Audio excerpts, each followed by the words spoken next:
Okay.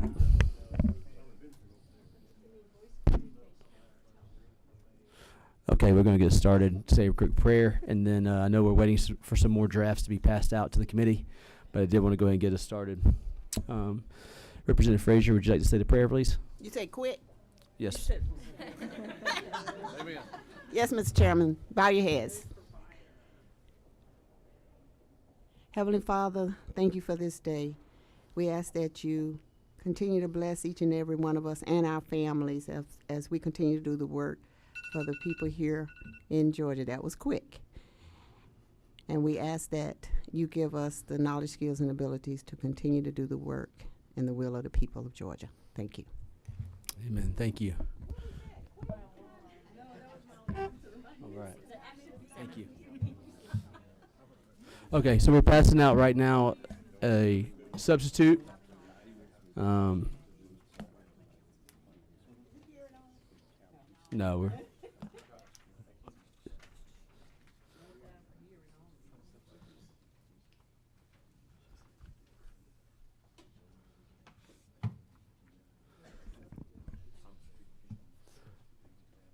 All right, does everyone have a draft of the substitute? It's LC 365568S. Okay. Senator Tiller, you want to come present the bill?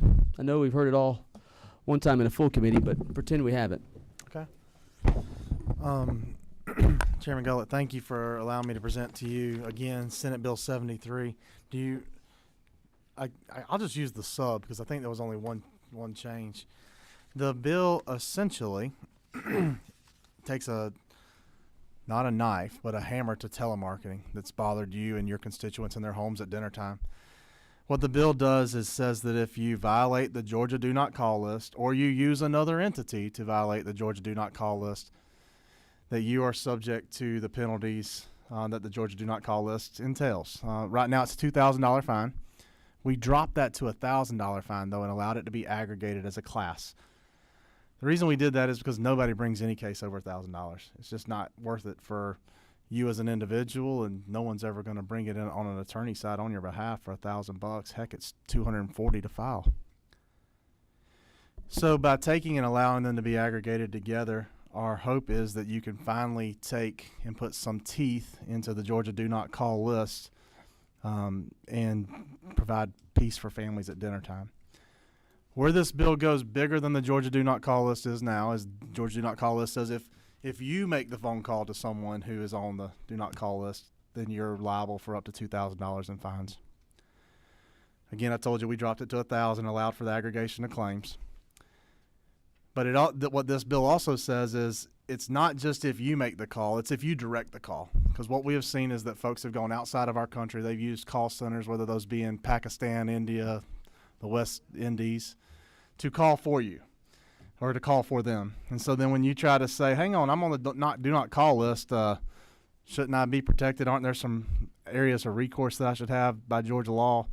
The answer is yes, you do have those areas of recourse, but you've got to go enforce them in a foreign country or foreign jurisdiction to do it. But we know when those calls are being made, they're being made on behalf of companies that aren't foreign. They're here.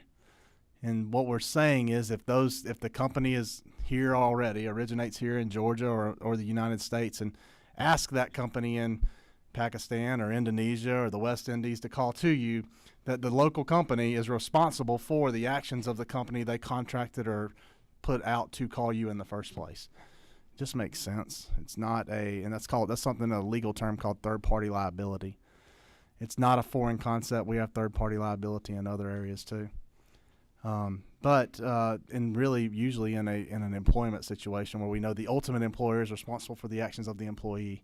If you're directing and benefiting from that action, then you're responsible for it. There were some Georgia-based companies who really tried to work hard with me in the off session to make this bill better and had legitimate concerns. They brought those. We were able to incorporate some of those protections that they could raise a defense that they did have policies, procedures, other things like that in place to make sure that the company they contracted with was following the Georgia Do Not Call list. That's perfectly fine. That's what we want them to do. So we included those as defenses that could be brought up and considered by the trier of fact.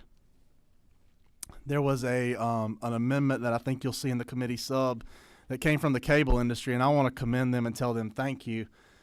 They came to me early on after the bill had passed out of the Senate. Nobody really tried to amend it in the Senate. It had 55 co-sponsors, I think, and passed 56-0. So everyone waited to make their moves on this side.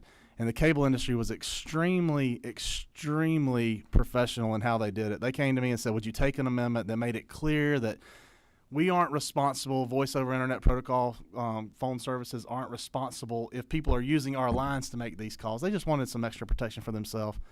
And my comment back to them is, I'm not against your amendment, but if this bill were to make it through the House without being amended, then it would be all the way home. I don't want to take an amendment just for the sake of it having to come back to the House, but if it's going to take other amendments, then we'll take your amendment too. They were so professional and agreed to that. Since it is going to take another amendment now concerning Representative Ridley's comments that he brought up in full committee, then I'm perfectly fine taking that additional amendment from the cable industry, and I really appreciate the professionalism they brought to the table when they did that. I've heard there may be some other amendments. I guess I may have to take them one by one to make sure that they're fine. But here's my point. As long as the amendment is not going to kill the bill, weigh it down to a point that we can't pull it across the finish line, or undermine its mission and purpose, which its mission and purpose is to enforce the Georgia Do Not Call Act, is to provide peace for Georgia families at their homes. You've seen many of them have ditched their landlines. Part of that's because cell phones are more prevalent. The other is because the only calls they were getting on their landlines were telemarketer calls. So if we can provide them some peace, and the amendments go to that purpose, then I'm going to be okay with those two. And thank you, Mr. Chairman, for allowing me to present Senate Bill 73 again. Yeah, thank you, Chairman Tillery. I don't know that the amendment was made for the wireless services that we talked about, but It's not in this committee sub, but I'm expecting it it'll perfectly come okay through, right. with it. I agree. I just want to make clear that it wasn't in the sub. The sub only had addressed Representative Ridley's issues. Are there any questions? Looks like we got a couple here. Yep. Representative Frazier. So maybe you just answered it. So because I'm trying to figure out how to get my cell number. So did you just say it's not any wireless? It doesn't pertain to wireless phones, cellular?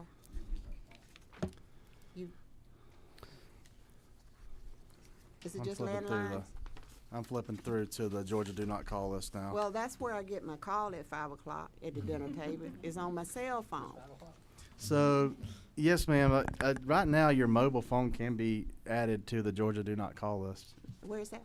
It's in current law. I'm on lines 36 when you talk about what residential, mobile, and wireless subscriber means, and I think that's included in the definition already. So if we pass this bill, I will not receive these calls anymore. I won't say you won't receive these calls anymore. I will say that the recourse against the entity that makes those calls to you is that they are now potentially subject to a class action for $1,000 per call for violations of the Georgia Do Not Call list. So all I have to do is just know who called me and then call and file it and turn them in. I think the same civil standards that relate to any other lawsuit would be you'd have to file an action. I'm sure what will probably happen is someone will say, listen, the risk of this is too high and we're going to pull off of doing that acting in that manner anymore.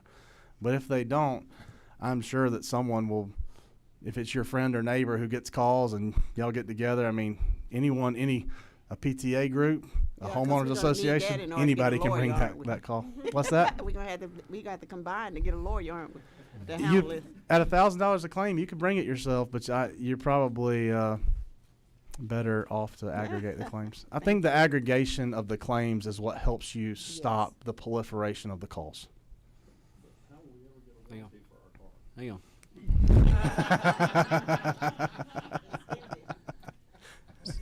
Say that for the people in the. Mr. Chairman, isn't it true what I just asked the learned senators? But then how will we ever get a warranty for our car? This is the captain speaking. I'm still waiting on like that. I think. Representative Montana. Well, thank you, Mr. Chairman, and thank you, Senator, for bringing this bill. So I know part of the do not call list is federal, so obviously we're not touching that part of it. Some of this is state. I do have a question about political organizations. How are they covered under this? And I apologize, I'm coming in late, so maybe you already covered that. How are political organizations covered under this bill? So right now, they are viewed as protected speech under the First Amendment. That's right. If you want to make an amendment to add them, I will not oppose that either. I'm looking around this table. I probably shouldn't add that. So I just want to understand if that was in here or not. Thank you very much. Thank you. Representative Ridley. Thank you for working on your amendment that we talked about over the weekend, but since I've read it, I've had some more questions, looked up things, so trying to just fully understand, because I'm not an attorney, so I really had to do some research on some of this. And these cases would likely go to a jury trial, correct? Imagine they could go to a bench trial. Yeah, So the trier of fact would be a bench. It would be whoever is making the decision, either the jury or the judge. I'm just trying to make sure that when the defendant goes to court, that they're not going to be tied up spending thousands of dollars or tens of thousands or even more in attorney's fees before they can go for a dismissal when they do have these new defenses you put in. I just want to make sure those businesses can go get a motion for summary judgment when they have the defense available. I don't know why they couldn't file a motion for summary judgment. All right, I just wanted to make sure. I don't know why they couldn't. It's for the trier of facts. Even so, if it's in a bench trial, first of all, with the damages being so certain, usually you see more jury trials when the damages aren't certain. Things like personal injury, when you're trying to quantify what pain and suffering is. This bill doesn't allow you to claim pain and suffering for those telemarketer calls. It sits and locks the fee at $1,000 per entity. But if you want to add pain and suffering, then we'll take an amendment.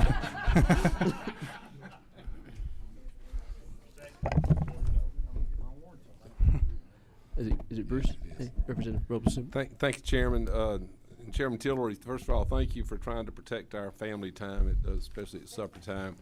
I like the intent of the bill, but following up on what Representative Ridley said, I don't believe there's an attorney sitting at the table. None of us are attorneys, right? So I'm talking about as members that vote on this. So my question sort of piggybacks on what Representative Ridley mentioned. As I understand it, the way we have that worded in line 144, that this defense for consideration by the trier of fact, this automatically puts it in a jury trial, right? No, in sir. Court. No, so it doesn't put it in a jury trial. But it puts it in court. If someone's telling you that, then they're lying to you. What it does put it to, yes, I said lying, but what it does say is that it would go to the ultimate trier of fact. And if that's a bench trial, then that's a judge. And I think at $1,000 fine, you'd want it to be. Now, that issue has started since it passed the Senate. I really, really wish that those people would have brought that issue then. If they'd like to come up here and put that issue up here now, I can hear them, and they're welcome to do so. That's not a bad idea. But sort of getting back to it, as you're educating me, and I qualified that, I'm not an attorney, but because you mentioned that you are bringing a sledgehammer appropriately. We're all sick of these calls. Right. But is there not an intermediary step that we could go to an affirmative defense? What would be the hesitation to use an affirmative defense in the language as opposed to the current language in the bill? So if you brought an affirmative offense, then the offense would be rebuttable. But to that point, wouldn't that solve the question that Representative Ridley brought up and give the judge the discretion to decide at that point whether or not it needs to move forward or not? If the House wanted to make that amendment, I mean, you can. But what I do want to be clear on is it's been a 2-year process. And there have been entities that have worked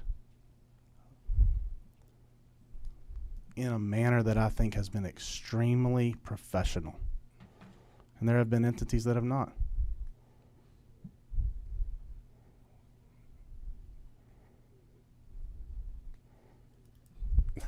I'm just trying to make sure I'm not one of those entities. I'm just asking questions, but Yes, sir. thank you for answering my questions. No problem. Representative Martin. And just follow up. I'm fine with where you're at. I'm just, what would one offer as an affirmative defense? Yeah. On this? Well, I can't think of something that would necessarily work. the issue that I don't think they mind because I'm saying them in a positive light. The issue that Home Depot brought was, hey, listen, we do use folks to make telemarketer calls.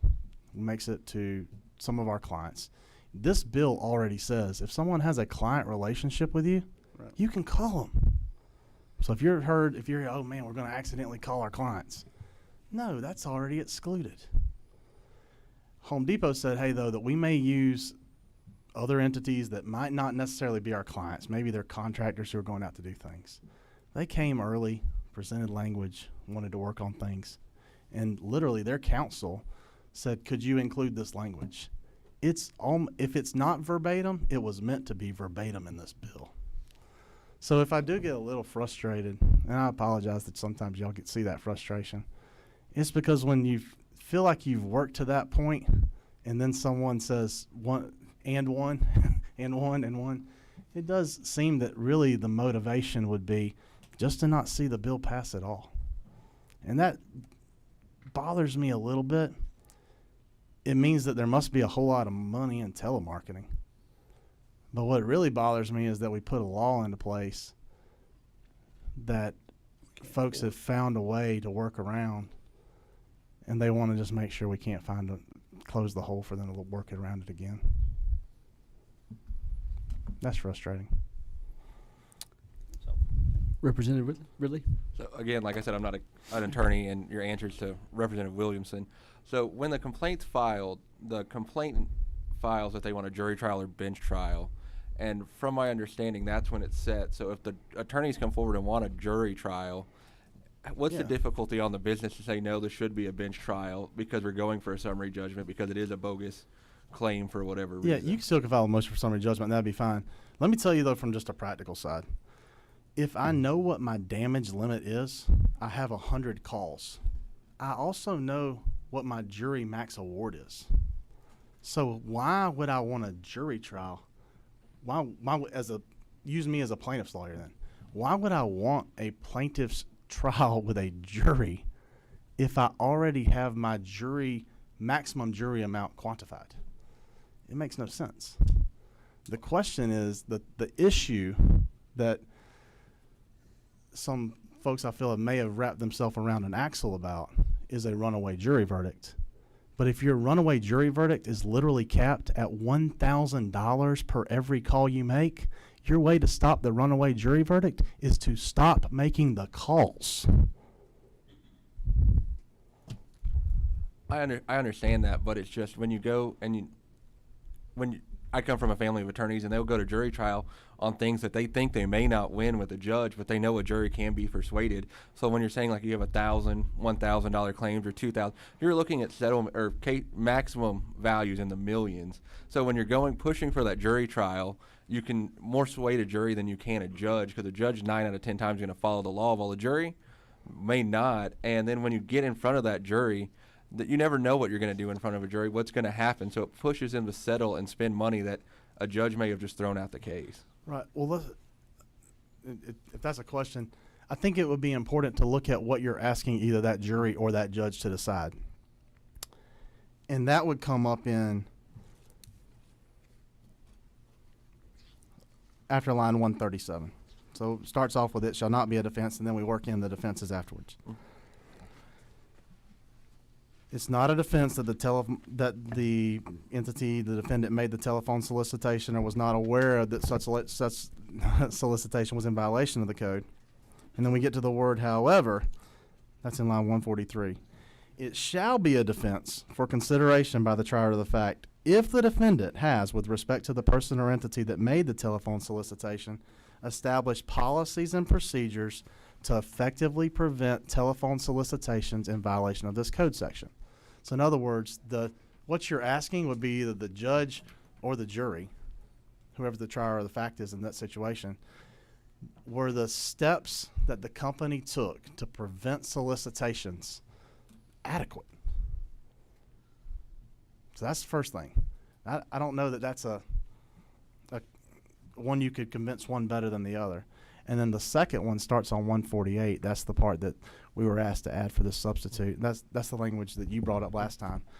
Or that someone's number was entered in erroneously. But entered in erroneously, we started thinking through that again. Sadly, this day and age, we've had to think through, would a company, because there's obviously money made in telemarketing, enter in every single person's number erroneously so they could never violate the law? And the fact that you guys are shaking your heads along with me goes, you know that they would do, that somebody would do that too. So we went in and said, so long as the defendant did not, as long as, this is in 151, so long as the defendant to such action did not know or have reason to know that the telephone number was provided in error. So that would be the other thing that the jury or the judge, whichever one was the trier of fact, would have to determine. So I don't think it's the same as the runaway jury scenarios that we may have been presented with. It's just, Georgia's the #1 place to do business 9 years in a row now, and I just want to make sure our businesses are protected from frivolous lawsuits. And I know there's plenty of attorneys out there that try to make frivolous lawsuits and just hope for a jury trial just to hope for a settlement. And I know that for a fact because, like I said, I have family members that are trial attorneys, and they've worked at those law firms. And some of those law firms are here in Atlanta or, other places across the country. And I want to make sure our businesses are protected and we keep that reputation as the #1 place to do business. But I just do want to end telemarketing calls because they are awful. And when you called me on yesterday, I thought you were a telemarketer.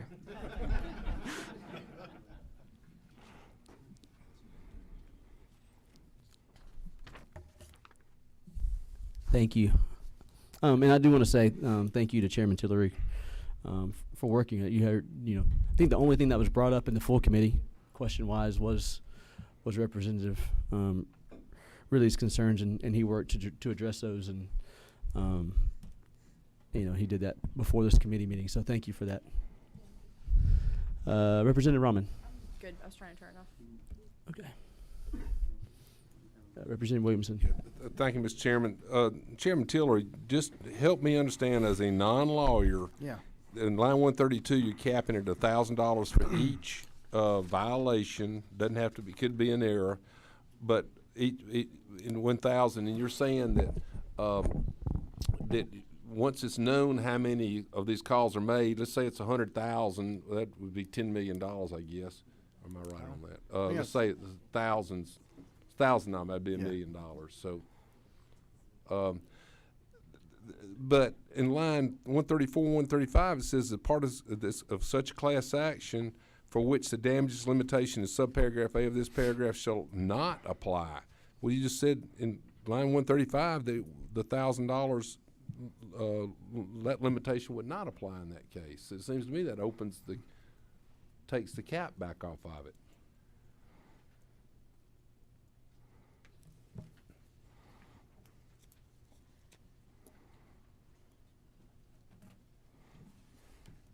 Yeah, you may be right there. Listen, you may not be an attorney, but you ain't got to be an attorney to read the law. And if you want to take and put the $1,000 cap on the 9/11/23 class action, that's perfectly fine with me.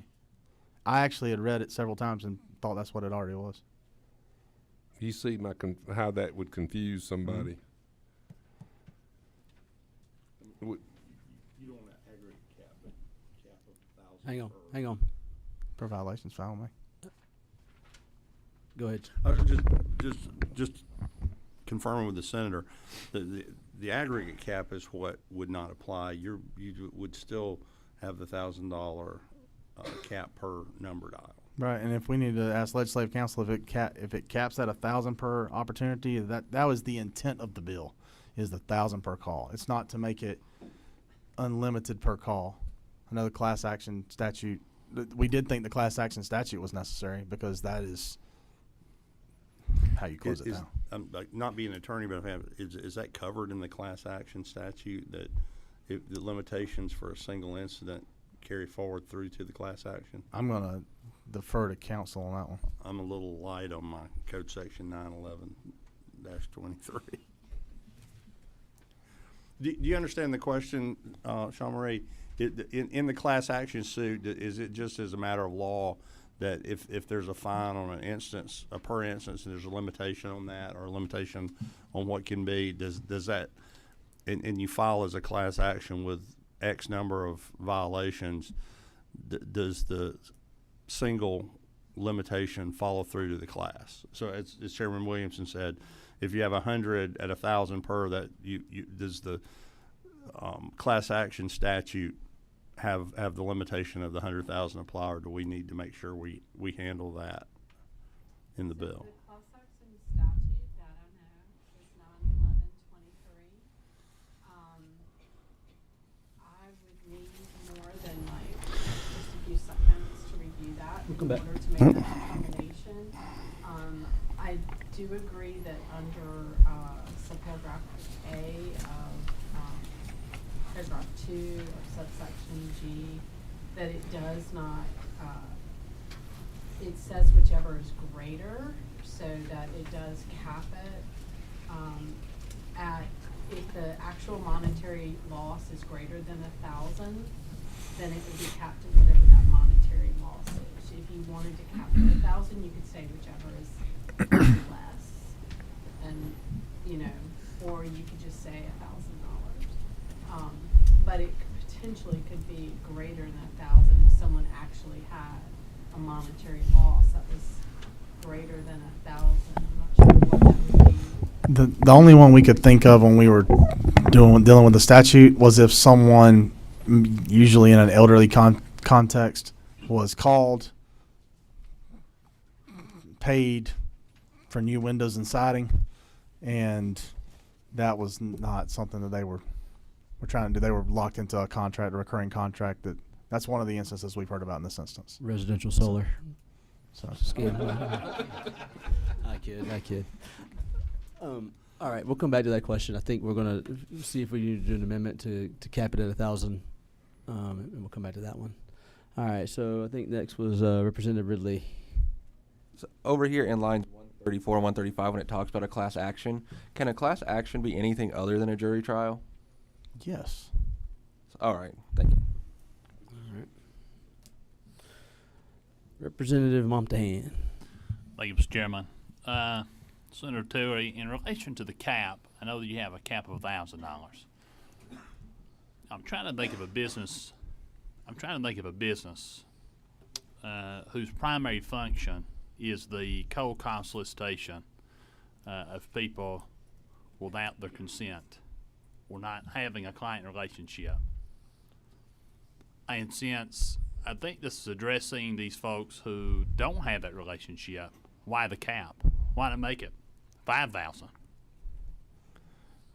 Well, Georgia's the #1 state to do business, and we knew that Representative Ridley would bring that question, and we wanted to make sure that we were protecting Georgia business. Last year when we had this bill and it came through committee, the committee amended it from 1,000 to back to 2,000, Okay.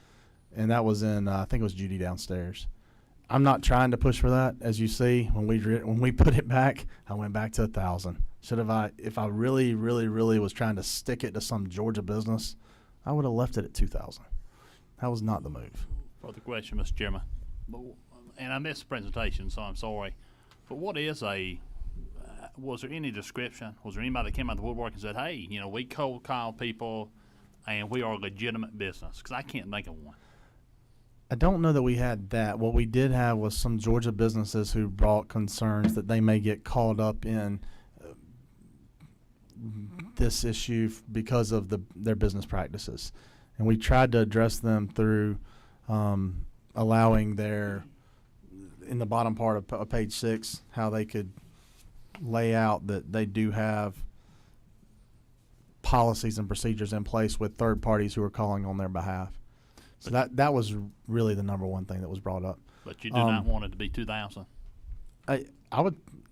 The House can amend what I'm not here to tell you what to amend it to. Please don't hear me that. If y'all want to amend it to 10,000 or 500, whichever way you want to go, is perfectly fine with me.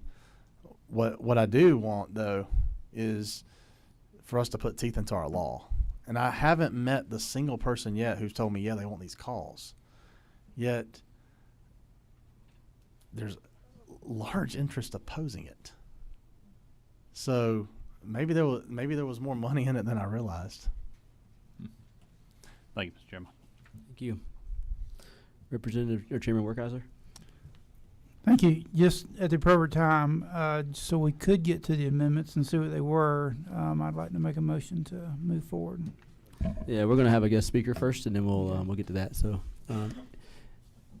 any other questions related to the bill as it is today? All right, last one for you. You got a lot today. I'm sorry, I have one more question. When it says in line 44, it says any residential, mobile, or wireless subscriber. What about like commercial mobile or wireless? Because I know several like business to business, they have cell phones now, and it just says residential, mobile, or wireless. So Yeah, that's existing law, and right now we don't allow commercial lines to be put on the Georgia Do Not Call list. All right.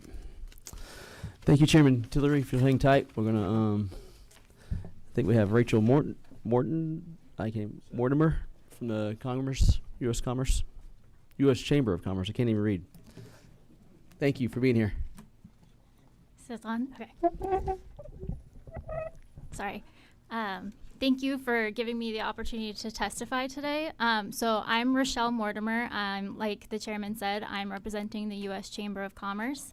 And while I can't claim to be an expert on telephone communication technology, I work with the U.S. Chamber's Institute for Legal Reform, and what we really specialize at ILR on is liability, which is a big issue in this bill. And the U.S. Chamber of Commerce is the country's largest business association. We represent businesses of all sizes from all kinds of different industries. And I just wanted to go through some of the provisions that we find problematic in this bill. And the first one that I'll start with is the striking of the knowingly standard throughout the bill. And the issue with that is that this removes the separation between a business who, has procedures in place to make sure that they aren't making calls to people that aren't supposed to be receiving them, from a business who is doing this, willfully, with full knowledge of what the calls that they're making and however many calls they're making to people who shouldn't be receiving them. And the reason that this is a problem is you can see it in Congress. There was a Georgia business actually who testified on these issues, specifically on the federal TCPA, which is the Telephone Consumer Protection Act, but the laws are similar. Many states, including Georgia, based their telephone solicitation laws off of the federal laws. So the definitions, many of the definitions in the Georgia law are the same. So this Georgia business went to Congress to testify on TCPA issues because they had been subject to TCPA liability for notifications that they sent out to their customers. And the part of that testimony that I really just wanted to bring to the forefront is that during their testimony, in one of their submissions, they described how even with 99.9% compliance with their, calling mechanisms and things to make sure that no one was getting called, even that 0.01% of non-compliance, whatever the cause, whether it was someone, a customer entering their phone number wrong or a reassigned phone number, which actually happened to be the case in this specific company's testimony. So if even with that 0.01%, that would have been 20,000 calls that went out to customers that they weren't supposed to receive. So in the federal TCPA, the penalty is $500. So they would have been subject to $10 million in penalties just for that 0.01% of noncompliance. And that just kind of goes to show, that businesses, this is an age of communication, and there's a lot of, communications that go on with customers that are very beneficial. But in certain instances, like some of the ones that have already been mentioned, things don't go as they were supposed to. But, it's really, those aren't the companies that are really, inundating people with calls. They're doing their best, as soon as they're notified that they aren't supposed to be calling someone, or they, come to be aware of a problem, they have systems in place so that they can fix that issue. So it's really kind of dividing the wheat from the chaff a little bit with the claims that are being brought. Another provision that I wanted to mention was the penalties. So that does include that $1,000. And I just wanted to talk a little bit about how, the penalties in the rest of the law right now are up to or not to exceed So that language has been taken out of this provision right now. So it's really a guaranteed $1,000 for each violation. So it really takes away any of that, again, kind of accounting for whether, it's a lot, how egregious the harm is, any necessity to prove damages, or take into account, how big the business is, things like that. And then there's also the issue that was mentioned previously with the class action provision that removes the damages cap. But, that would, I think, be informed by the $1,000 in actual damages that cited before it. So I think that those would kind of be used as a floor. And, there's no cap on how these damages can be aggregated. So, like I said, it can really build up and makes these sorts of laws really attractive for lawsuits, because, you can get, like I said, for that Georgia company that went to testify in Congress, if they had those 20,000, missed calls, then they would be subject to 10 million, and that would be doubled for the $1,000. And then the other one that I wanted to mention was also talked about a little bit before, which is the trier of fact language. So that is included in the defense that is in the bill. And just to explain a little bit, the trier of fact can be a jury or it can be a bench trial. Obviously, it's pretty rare for bench trials to happen because they usually have to be agreed upon by both parties. And most of the time parties want, the plaintiffs want a jury trial. And so what this does is it makes it so that the defense cannot be used until basically that final step of the case, which is the trial. And, I don't know what the exact percentage is, but something like 95% of cases do not get to that point. And that's because it's expensive for both parties. It takes a lot of time, a lot of attorney's fees on both sides. So they, often settling is better for both parties. And this really makes it harder for businesses. They won't be able to use that defense in settlement negotiations. They won't be able to use that defense for like pre-trial motions, things like that would help get the, if they're doing their best and they have these policies in place, things that would help them get the case dismissed faster, so that they're not, expending a lot of money on attorney's fees, or, settling for a higher amount because they know that they would be forced to go to trial to use that defense. That's the problem. The trier of fact really makes these defenses very impotent because it prevents them from using it before that final step. And so just to summarize, I guess, a little bit, those three things kind of in combination, we get a business who's 99.9% compliant. We get a business who is facing these guaranteed penalties. They can't say, it wasn't as bad or, anything like that. It takes the work out of proving any kind of damages. And then they have no early defense that they can bring up while they're going through this process. So it really kind of makes it a possibility for a business who's doing everything right to really be hit with very large penalties.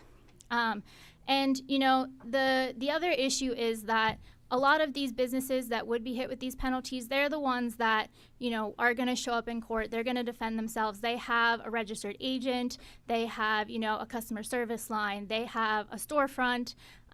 Whereas a lot of these calls do come from people who know what they're doing and they don't have a storefront. They don't have a customer service line. And this bill, these penalties really won't reach them because, it's one thing to, like I said, sue a business that's going to show up in court and try and defend themselves, and if they do have a judgment against them, they're going to pay it. It's another thing to go after some company that's attempting to hide, that knows what they're doing. And, that's not, part of the kind of the business practices of a law firm for obvious reasons. It's, a lot of, it takes a lot of resources to kind of do those sorts of investigations and stuff, which is why the, more like law enforcement is usually the ones who catch those kind of shops that are making thousands of calls without any care in the world because they know what they're doing is wrong, because they have the resources to expend and they're not looking to profit or make a return on those efforts. Whereas, if it's a regular law firm with regular lawyers, which is what these cases would be brought by, they're not going to be going after those shops because it just doesn't make sense from a resources perspective. So that was the 3 that I wanted to touch on, and I welcome any questions that you might have. Thank you. I think you do have a couple of questions, and appreciate you being here to testify. Let's see, Chairman Martin. Thank you. Thank you for coming to testify. I wanted to ask you back. I mean, my quick math. Yeah, I think you said 0.01% was 20,000. That's 2 million calls they made, correct? 20,000 calls. 20,000 calls were made incorrectly. I thought you said. Okay, if that's 0.01%, then they made 2 million calls and 20,000 of them were wrong. Right. I mean, I'm just doing the math. I mean, just have and my question on that, if that math is, if you agree with that math, is it would seem that they would have the affirmative defense on line 143 through 145, that they had in place a situation that said, hey, we're trying to get to the right people. There were some mistakes made. Do you not find that to be that would be a defense? So I think the problem with that defense is, like I said, the trier of fact language really makes it very hard for them to use it, and how these settlement negotiations. How so? Because they won't be able to use it until, like I said, they get to that final step where they get to trial, and that can be a very long and drawn-out process and cost a lot of money. So what would... They made 2 million calls. They're a large outfit. I mean, not as large as you might think. I don't think in this day and age, just because with all of the technology and the communications that are going around, it's not necessarily a large outfit. But okay, well, fair enough. I'm not going to debate the bill or argue with it. I appreciate you coming. Just was going to check on that. And then the other question, I had made a note, and I would ask the senator when he comes back. I had also noticed that, and I think it might have been actually inadvertent when they changed the 2,000 to 1,000. They also struck the up to and made it just a flat 1,000. I don't know, Senator, if you would object to having that be up to 1,000. We'll get there. No, not right now. We'll get there. Well, no, that was the question that the witness also brought up. I had also made that note, but that's something for the senator at a later time. All right. Thank you.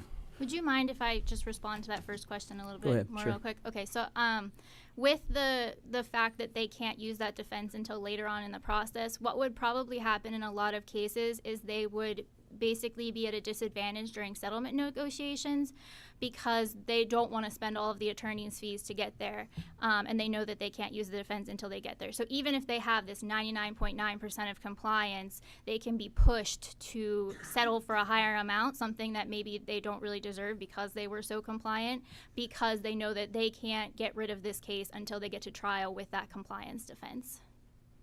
All right. Chairman Werkheiser. Yeah, thank you.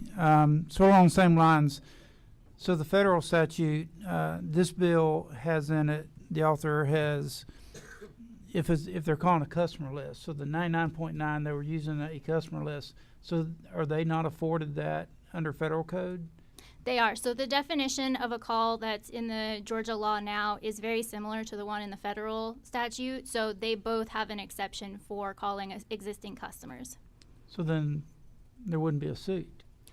So the suit against the company that I mentioned was based on a reassigned phone number. So basically what happened is the current customer switched to a different phone number, their phone number got reassigned to someone, and the customer didn't notify the company. So the company, kept calling them, giving them their usual notifications that they had signed up for, but unbeknownst to the company, it was going to a different number. Okay. Same number, different customer. Yeah. Yes. So under the current statute, have you ever seen the federal government, brought a suit and was successful against a company that was playing by the rules?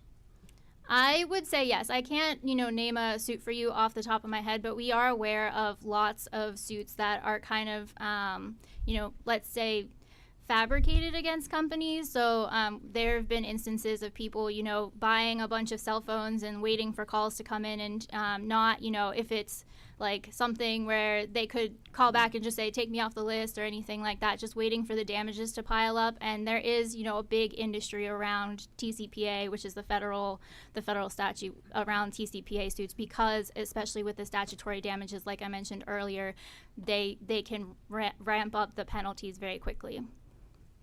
Thank you. You. Chairman Bruce Williamson.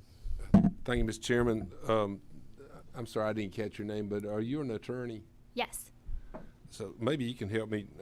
Again, I applaud Chairman Tillery's efforts wholeheartedly to do anything to try to stop this. But, Chairman Tillery, in your opening remarks, you said you're bringing a hammer. I'm just wondering if we can bring an instrument of pain that doesn't hammer the innocent business at the same time. So I'm getting back to, as a non-attorney, would it be a step, a moderate step to change it from a trier of fact to an affirmative defense? Yes. It would ameliorate that issue that I mentioned where the defense could not be used earlier in the case. So they would be able to use it to go for, summary judgment or dismissal, or even in, settlement discussions where they say, hey, we have a very good compliance program, so we think that this case would be thrown out, so we're not going to pay as much. And that kind of helps them have equal footing when they're in the settlement negotiations. Well, thank you. That answers my question. I'm hoping the author would consider a friendly amendment to that effect. All right, next, Representative Hutchinson. I think we may have had the same question, but my question was, does the chamber have a suggestion on if this is the wrong way to go, what is the right way to go to control these calls? Because I got one while I was sitting here. And so did Mr. Chair over here. So like I said, I'm not an expert on some of the new kind of telephone communication technologies, but I do know that those are a good way that a lot of people are turning to try and address these because of the overseas scammers, because of the people who are in the U.S. but are hiding and, can't be found, that sometimes the only way to kind of deal with those things is the new technology. And we really applaud the work that your Attorney General has done in this issue. There's a work group of AGs all over the country that are working to find these, shops that are doing these scam calls or nuisance calls. So really, just in general, and, we're happy to work more together on it. I would say that public-private partnerships are a really good way to go with R&D and development of technology, and also, some of the more AG-focused work. I have a follow-up. So who I'm worried about is the elderly. And we can't tell the elderly, certainly not my parents, that technology is the way to go, because they can't make a phone call without assistance. So I'm not sure if technology, in my opinion, would help or even protect, because I think the bottom line is we don't want people to get taken advantage of. And the people who are getting taken advantage of are the elderly. And I think we got to come up with a better plan than technology, because I think I'm okay with technology and I'm still getting these calls. Yeah, I think the part of that is that, so the technology that you're referring to is technology that the elderly would have to proactively use. So they'd have to download an app, they'd have to do something that might require more technical skills, but they have. But that's not the only technological option that's out there. There are also things that are kind of more on the back end that would be put into place so that, the call isn't coming in, originally, or, it's coming in with more information on who is the person calling, things like that they wouldn't have to actively, have the technical skills to use. Is it a device? I honestly, I couldn't tell you. I might have to, but I can go back to the more technical people at the chamber and try and get you an answer to that. Okay, thank you. Thank you. All right. Representative Montahan. Thank you, Mr. Chairman, and thank you for your presentation. So you were the U.S. Chamber, is that correct? Yes. Okay, fantastic. So tell me, in y'all's experience, what are some of the businesses that utilize cold calling of non-clients to transact and make a living? I couldn't give you a list, but there are lots of different things that are being sold out there. So, I think car warranties were mentioned. That's probably not the most sympathetic ones, but, there are magazine subscriptions, there are debt relief things, which I think is one that, a lot of people value. And if I just to ask, and these are your client, or these would be one of your members? The auto warranties and the magazine subscriptions, these are your members? So we have members from all over different industries. So, we represent a whole breadth of different companies. Okay, let me phrase the question in a way that, do any of your members utilize these techniques in their business, to cold call people that are not on the client list? So we have over 300,000 business members, so I honestly would not be able to answer that question. It's probably likely that they do, just because what I said, there is a wide breadth of companies that we represent. So I guess that's as good as I can get. So probably there are some companies who are your members that utilize these techniques. Yeah, probably. Okay. What was the name of the company that you said the company, but I didn't catch the name of the actual corporation. The one that testified in Congress? Yes. So that's Snapping Shoals. Snapping Shoals, okay. Mm-hmm. What did that company ultimately pay? Oh, that I don't know. I would have to go back and check. Let's see. Yeah, I don't know what Snapping Shoals is either. It's an electric cooperative. Okay. All right. Well, that's it, Mr. Chairman. Thank you for your testimony. Thank you. Representative Roman? Thank you, Mr. Chairman. I have a couple questions. Your concern about people changing their numbers or a number going to somebody else, is that concern addressed by the new language related to a telephone number that was provided in error?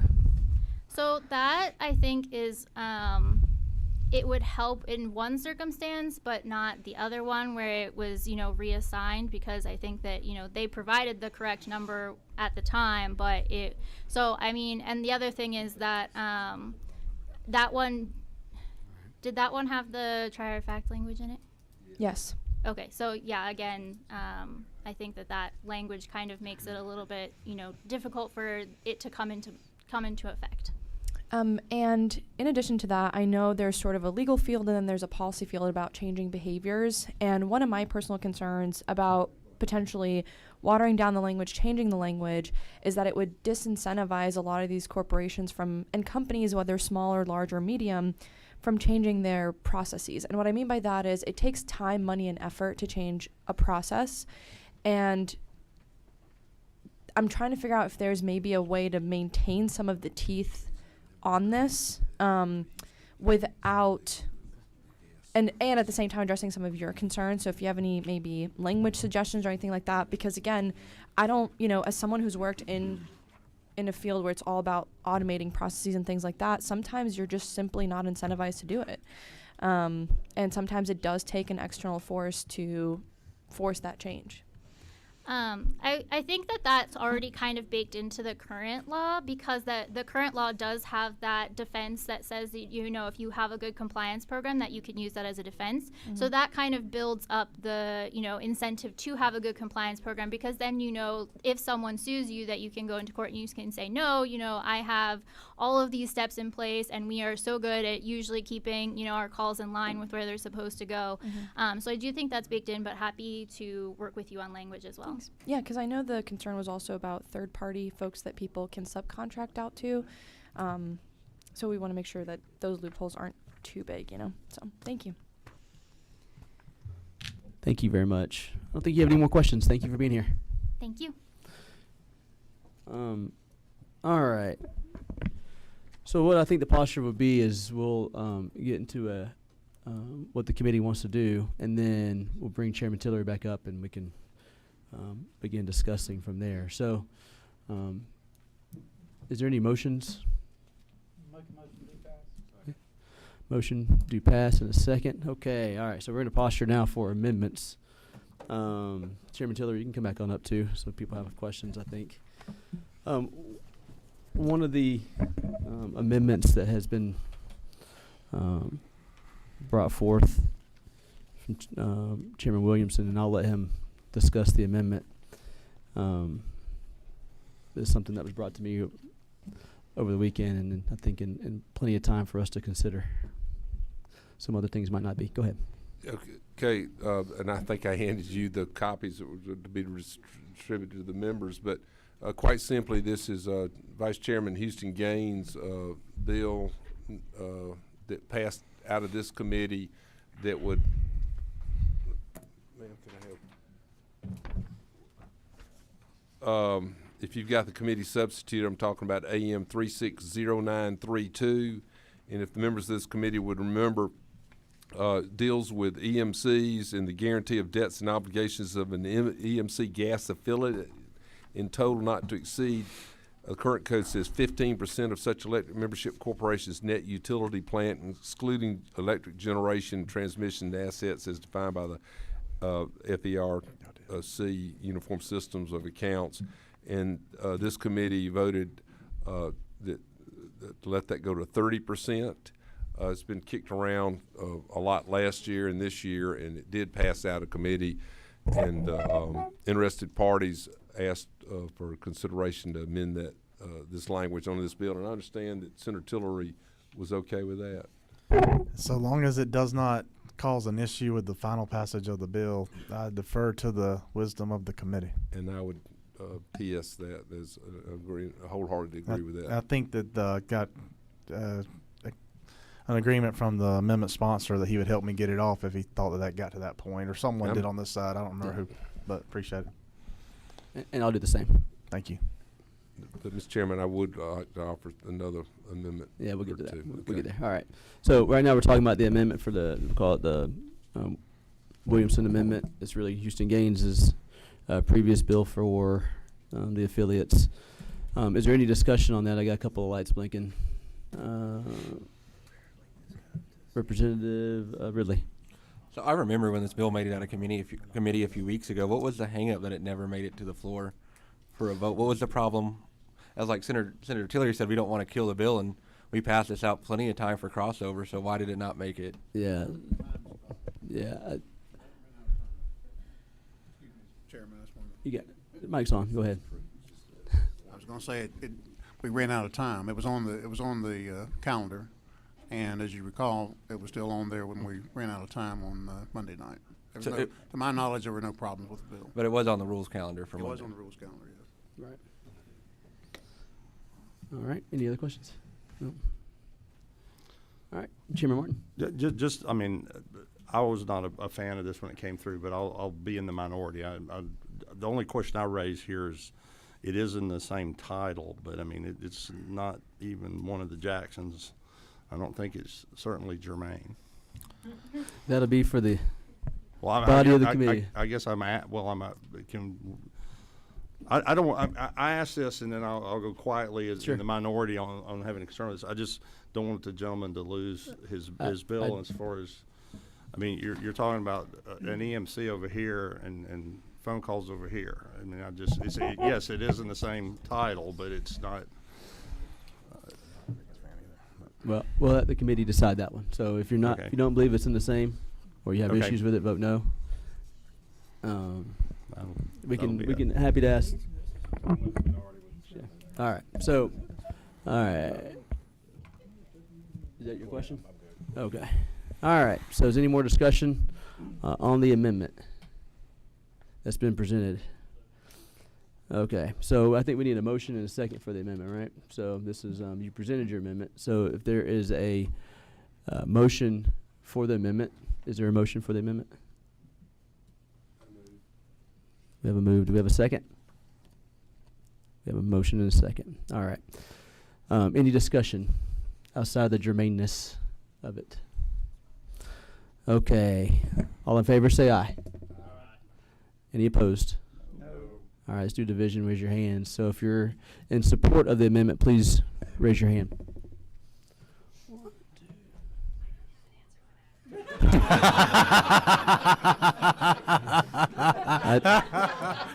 We have. All right, keep your hands raised. I think we have. Representative Frazier, were you up or down? You're up. Okay, so there's 5. Okay, all opposed? 3. 5. All right. Great. I'm gonna roll in favor of it. Yes. I say yes. Okay. So we have the amended version of the bill. What other amendments do we have that's out there?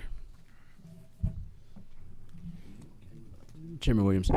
All right, Mr. Chairman, appropriate time, I move that we just look at line 144, and then I'm gonna make and then I'm gonna ask you, the members to look at line 148 on the following page, and what I would move is that after the first word in line 144, the word B-E, that we strike the letter, or the word A immediately following, leave the word defense, and then after which we'd strike through for consideration by the trier of fact, so that and then insert where the word A is an affirmative. So the language would read, be an affirmative defense if the defendant has with respect to thee, would be the reworded line 144. I just want to make sure that's clear. All right, say it one more time so everyone's clear. So it would be, it would read, be an affirmative defense, strike for consideration by the trier of fact if the defendant has with the respect, and it goes on to read person or entity in the next line. Okay. And then similarly on line 148,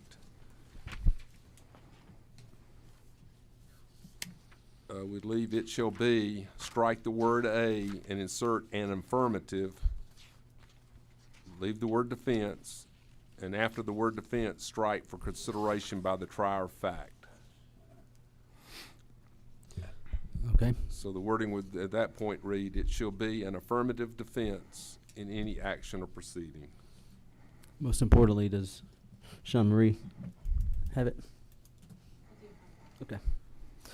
All right. Does everyone understand what the request, or what the what Chairman Williamson's trying to do here? All right. Let's have some discussion about it then. So, and I'm gonna let Chairman Tillery talk to it too, since this is his bill, and it's a different change there. But any discussion from the board member, from the committee members? I can't, oh, there we You're go. on. There you go. I think you're gonna do it. I've just asked the Chairman Tillery if he objects to it or not. Yeah, we'll get there. Yep. Thank you. All right. No one else, Chairman Tillery? Well, thank you. I want to point out a few things first, Mr. Chairman. We heard a lot of comment earlier about, it ended up being 3 things, right? The companies that were 99.9% compliant, yet made 20,000 erroneous calls. I heard my good friend Chairman Martin say that was 2 million calls. No, that's 200 million calls. That's enough to call every Georgian 18.18 times. That's what we're talking about.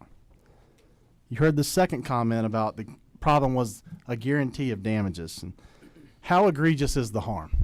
Well, let me tell you how egregious the harm is. It depends on whether or not what they're trying to differentiate between is whether or not you answered your call, or you hit ignore, or you had to listen to your voicemails to clear them out later, or you were the 80-year-old who bought a new set of windows and siding that you couldn't have. They're trying to distinguish between that. Georgia law already says that all those things are treated the same. You violated the law.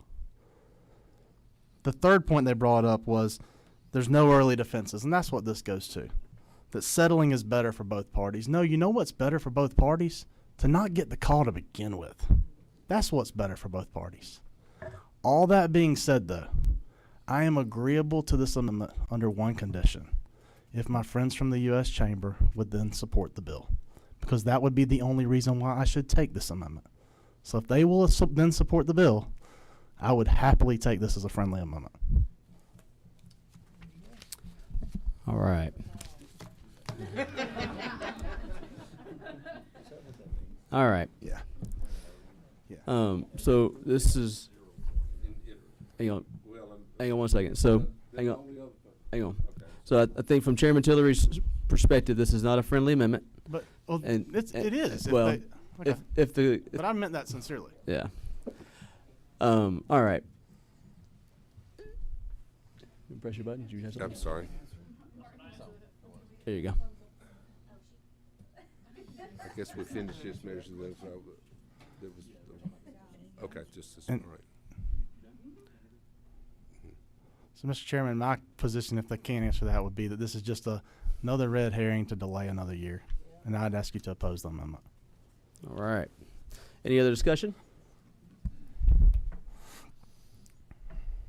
Representative Ridley. I think the amendment's very necessary to, help stop frivolous lawsuits and keep Georgia #1 place to do business. Last thing we want to do is hurt our business reputation here by allowing frivolous lawsuits to go on and hurt these companies. All right. Chairman Martin.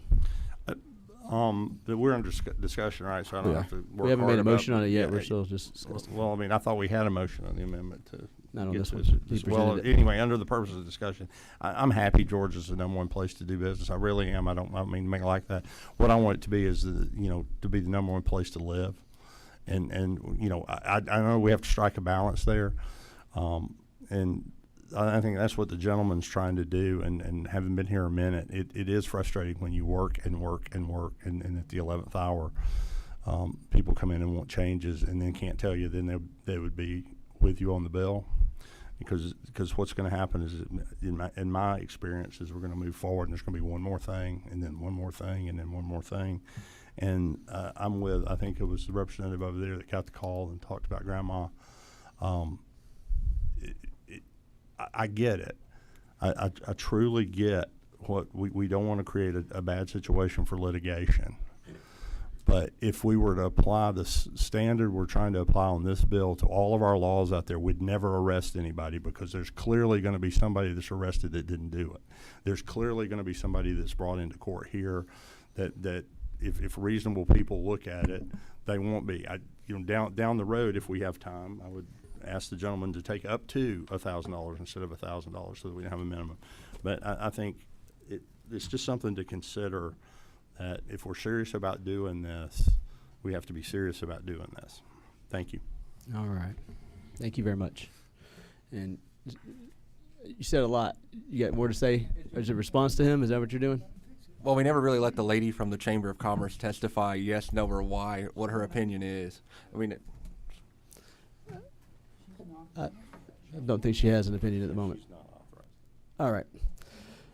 So, is there a motion for this amendment? Don't think we have a motion yet for this amendment.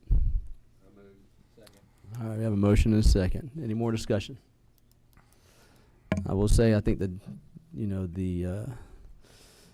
the gentleman finds that as an unfriendly amendment. Just want to make that clear. And we'll take a vote. All right, all in favor of the amendment, the Williamson 2 amendment, say aye. Aye. All those opposed? Show of hands. If you're in favor, say aye, or raise your hand. 2. All right, opposed? All right, motion fails. All right, so we're back to just the Williamson amendment 1 with the amendment. So that was the Houston Gaines' bill added to it. I got one more. I'm sorry, Mr. Chairman. This is going to bring up the Cable Association's agreed upon language with the author of the bill, and I'm happy to read it to see if the author's in agreement with it before I offer it as an amendment. Yeah, please do. So, Chairman Tillery, the language I got, I was understanding that let me just hand it to you if you don't mind. And this is related to the very last line, 164. I think that's it. That was what I was explaining to you. Is that okay? Yes, sir. That's exactly what they provided.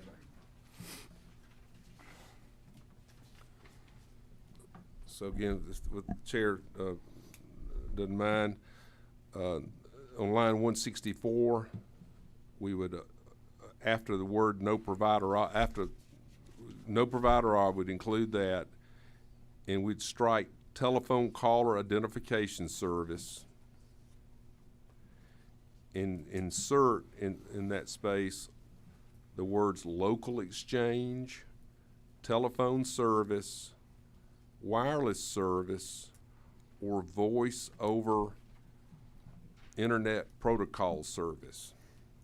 And I can hand you the wording on this. Then at the end of line 65, you strike the period at the end of at entities and insert while using the provider service, period. happy to offer that to the chairman, just to make sure Yeah. the number's right. Okay. I got a copy of it. Yeah, thank you. All right. And I'd move that, Let me make Since sure it's that a friendly Sean Marie amendment. has it and then the members of the committee have it. So, Sean Marie, do you have it? Do you want me to provide it to you? I can get it from them, the exact wording. Okay. And I can provide it on my phone too. All right. Does all the members of the committee have it? So it would say no provider of local exchange, telephone service, wireless service, or voice over internet protocol, and then VoIP in parentheses service. Shall be held liable for providing such service for violations of this code section committed by other persons or entities while using the provider's service. May I make one suggestion, Mr. Chairman? Sure, please. Could you leave in the telephone caller identification service just so that they are, you're making a list of things. I don't want you to exclude them because I'm afraid that we might actually, I see Mr. Hopkins nodding his head behind you, that you would exclude. Okay. again, the only reason that was supposed to be a friendly amendment that y'all agreed for, Yes, sir. whatever the. So what it'll say offer is the deal no was. provider of telephone caller identification service, local exchange, telephone service, wireless service, or voice over internet protocol service shall be held liable for providing such service and for violations of this code section committed by other persons or entities while using the provider's service. All right, we have a motion and a second. All right, any discussion? We do, Chairman Martin. I have That was your another second? amendment. I have another amendment. Okay, goodness. All right. No discussion. We'll go ahead and call the question. All in favor, say aye. Aye. Any opposed? All right, motion passes. Thank you. All right. Chairman Martin. I'd like to amend LC 365568S by on line 132 by inserting prior to 1,000 the words up to. So starting on line 31, the new language would read, in the amount of actual monetary loss from such violation or up to $1,000 in damage for each violation. So only that line is what you're trying to change? That's it. Okay. It used to say up to 2,000. Right. I think perhaps the up to was So struck along with. you're the only 2,000. striking out the 2,000 there. No, it will. That was already struck. Yeah. And I would just Yeah. leave that and insert up to prior to the $1,000. Gotcha. All right. Got some questions here. Who was first? I don't even know who was first. Representative Montana. Thank you, Mr. Chairman. This is about the amendment, Chairman Martin's amendment from the Martin caucus, I may say. So you're saying up to $1,000. I understand that the Attorney General in this bill, I just had it, I've lost it, I should remember the number. The Attorney General can seek relief of up to $2,000. Is that right? The Attorney General can seek up to $2,000 Yes. Line 116. and 160. So I'm kind of confused as why we're not giving our citizens the same ability to seek relief. If we're going to go up to and leave it to the discretion of a judge, why don't we give the same relief to our citizens as we do the judge and make that up to $2,000 and leave it to a judge's discretion?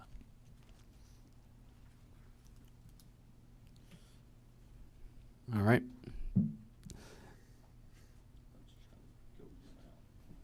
You have a response to that, Chairman Martin, or no? The gentleman can make that Okay. amendment. I was Amendment, just giving them up to. It had been brought up to in prior. The current law said up to $2,000. So I was just using the up to. Thought the $1,000 had been decided on and agreed on. That's certainly Gotcha. for your committee. Mr. Thank you very much. All right. Representative Frazier? Yeah, so the same question? Okay. All right. So right now, we have no more discussion. It's blinking. So let's get to Chairman Tillery, what his thoughts are on the amendment, and then we'll go from there. I'd defer to the wisdom of the committee. I think what Representative from the Martin caucus on the far corner over there was presenting was that the Attorney General's penalty provision, he can seek up to $2,000 for each violation on line 116. We dropped it to $1,000. If you want to go to $2,000, that's fine with me. I thought 1,000 got it done, but if you want to go 2,000, that's fine. Okay. All right. So right now we have an amendment on the table to say up to on lines 131, or I guess 132, before the $1,000. That's the amendment at the moment on the table. Well, just for the purpose of discussion, if we adopt that amendment, if the gentleman wishes to offer one to. Yeah, we can amend it. We can amend the amendment, but yeah, you can make that motion. Yeah. Would not be a violation of the rules of amending an amendment. That would be- Yep, I understand. I agree. All right. So right now we have no more discussion. All in favor of adding the up to? Still $1,000? Say aye. Aye. Any opposed? Okay, motion passes. All right. Last amendment. For the amendment, Mr. Chairman. Last amendment. Yep. Okay, last amendment. I'd like to, on line 132, bring parity between the Attorney General and the citizens that we represent, and change the 1 to a 2. That's fine. All right. We have a motion. Raise it from $1,000 to $2,000 on one line, on line 132. Do we have a second? All right. We have a motion and a second. Any discussion? Chairman Taylor, do you want to add anything to it? This would double the fine. If you really want to go after telemarketing, I guess this helps you on that. Up to $2,000, but I defer to the wisdom of the committee. And appreciate you bringing that amendment. That's what the. See, look, they've already stopped. All right. Looks like there's no discussion. All right. All those in favor, say aye. Aye. All those opposed? All right. Just raise your hands. If you're in favor, raise your hand. All right. Those opposed? All right. Motion passes. All right. Now we have a really amended bill. Appreciate everyone. This is like Judy non-civil is what it feels like. So thanks for your participation and paying attention to this. Okay, is there any discussion on the amended bill? We're done with amendments. Is there any discussion? All right, let's call the question. All in favor of passing the amended version of LC 365568S, signify by saying aye. All those opposed say no. Raise your hands. If you're in favor, please raise your hand as aye.